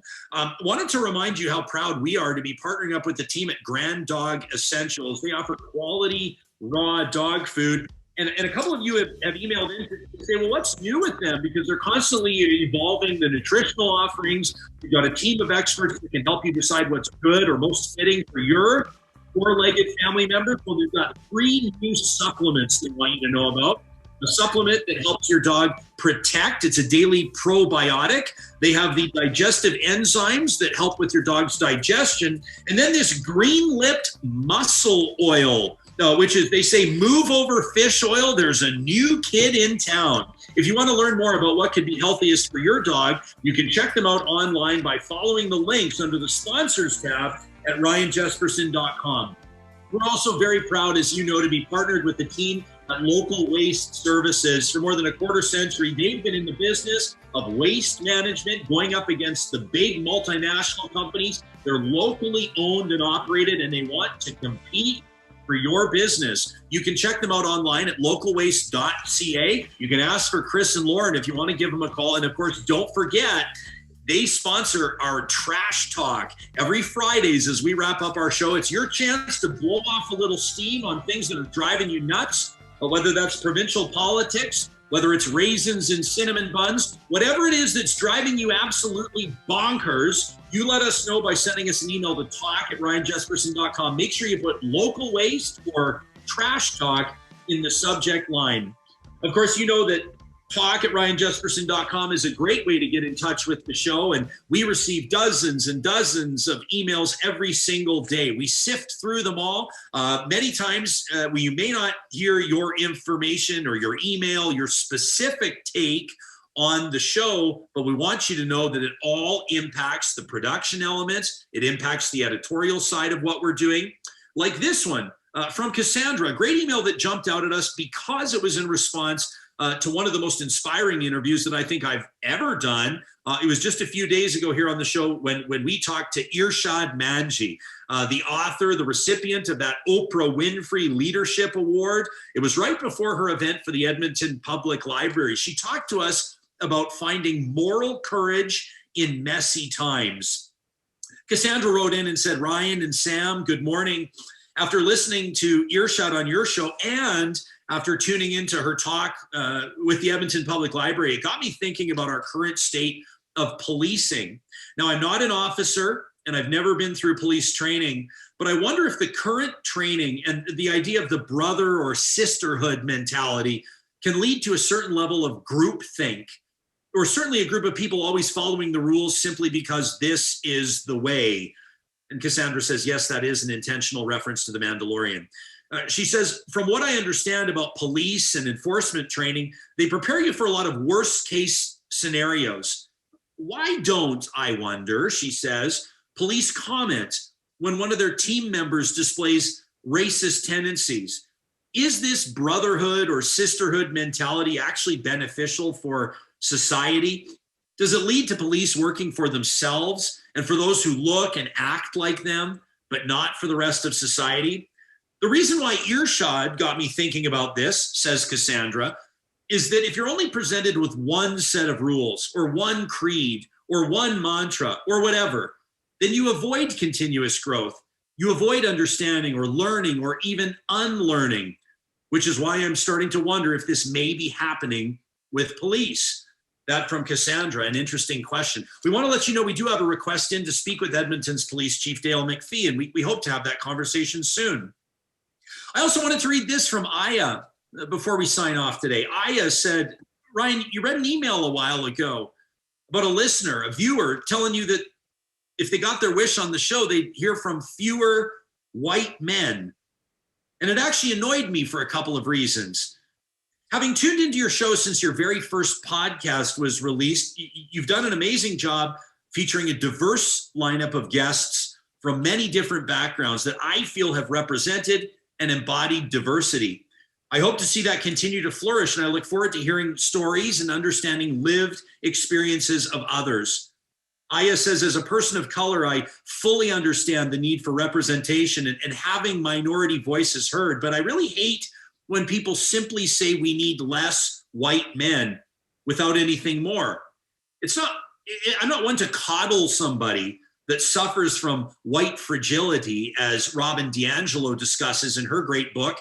It's exhausting having to explain the same points over and over again to people that simply don't want to understand the effects of systemic racism. But throwing out simple statements like that one from that real talker doesn't help. A conversation and more detailed points are required to bring people over to understand your views so that people's first reaction is not being defensive. As a Black Muslim woman, I've learned that I have to be thoughtful and strategic and patient in educating others.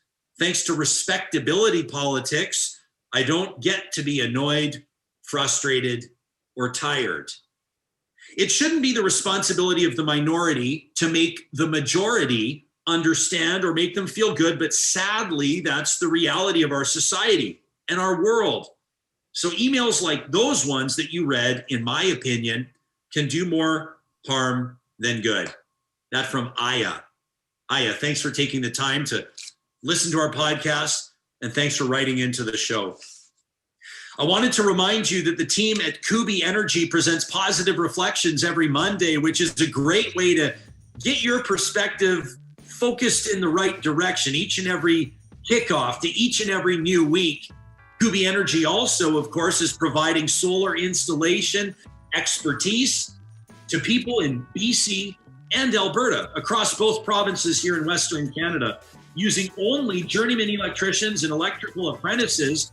They're certified by Tesla, and they handle all of your paperwork. More and more Real Talkers are telling us that you're talking to Kubi Energy about potentially switching your home over.